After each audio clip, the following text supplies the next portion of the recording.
Assalamualaikum warahmatullahi wabarakatuh. Perkenalkan, nama saya Destriana, kelas 2G PGSD, NIM 2020143270. Mata kuliah saya yaitu adalah Bahasa dan Sastra Indonesia.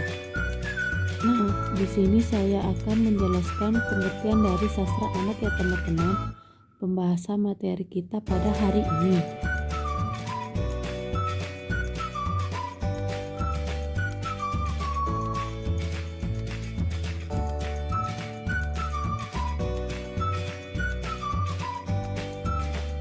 Nah, pengertian sastra anak.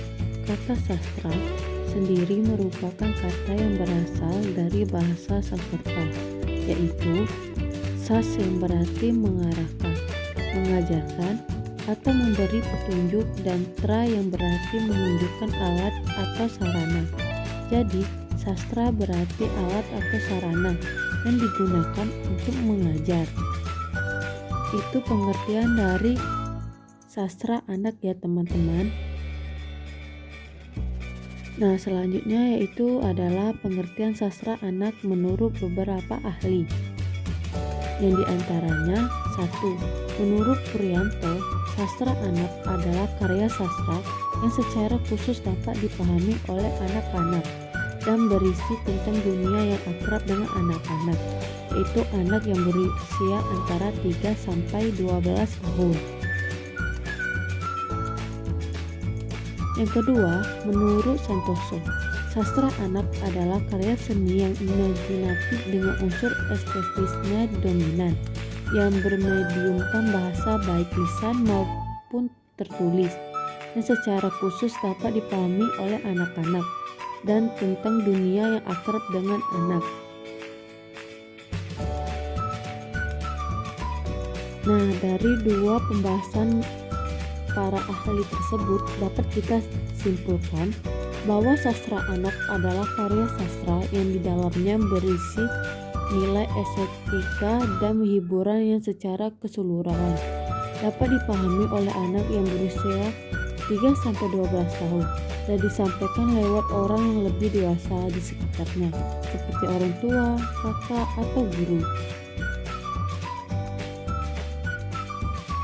Nah, selanjutnya yaitu adalah terdapat 6 manfaat sastra terhadap anak-anak.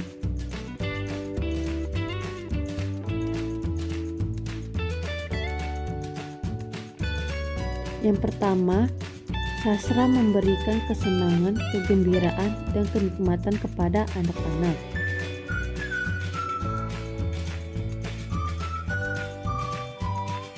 Yang kedua, sastra dapat mengembangkan imajinasi anak-anak dan membantu mereka mempertimbangkan dan memikirkan alam, insan, pengalaman, atau gagasan dengan berbagai cara.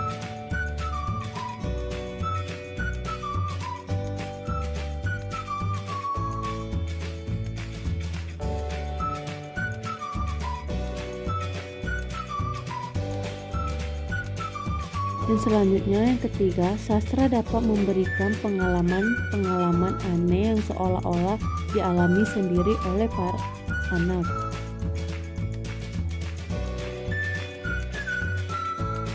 Dan yang keempat, sastra dapat mengembangkan wawasan para anak menjadi perilaku insani.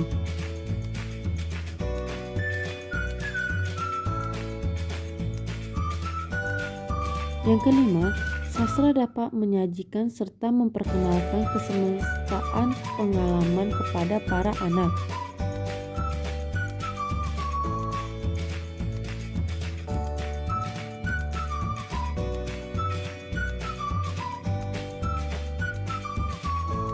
Yang keenam atau yang terakhir, sastra merupakan sumber utama bagi penerusan warisan dari satu generasi ke generasi berikutnya.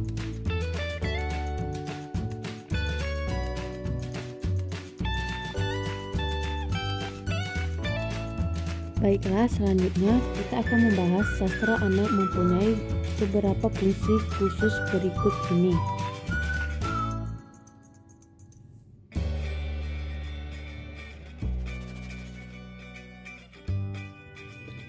1. melatih dan memupuk kebiasaan membaca pada anak-anak. Yang kedua, membantu perkembangan intelektual dan psikologi anak. Dan yang ketiga, mempercepat perkembangan bahasa anak. Dan yang empat, terakhir, membangkitkan daya imajinasi anak. Baiklah teman-teman, itu adalah beberapa fungsi sastra anak yang saya bacakan tadi.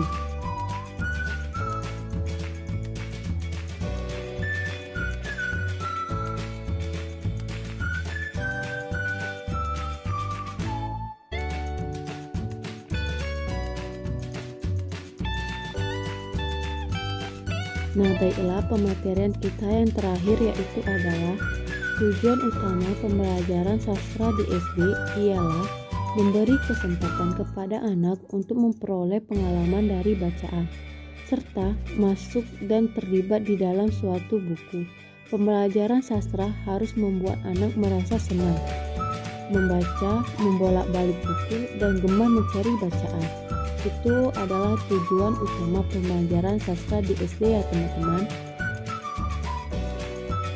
Baiklah, itu sedikit penjelasan saya tentang sastra anak ya teman-teman.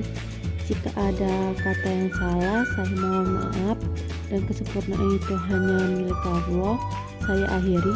Wassalamualaikum warahmatullahi wabarakatuh. Terima kasih telah menonton video ini.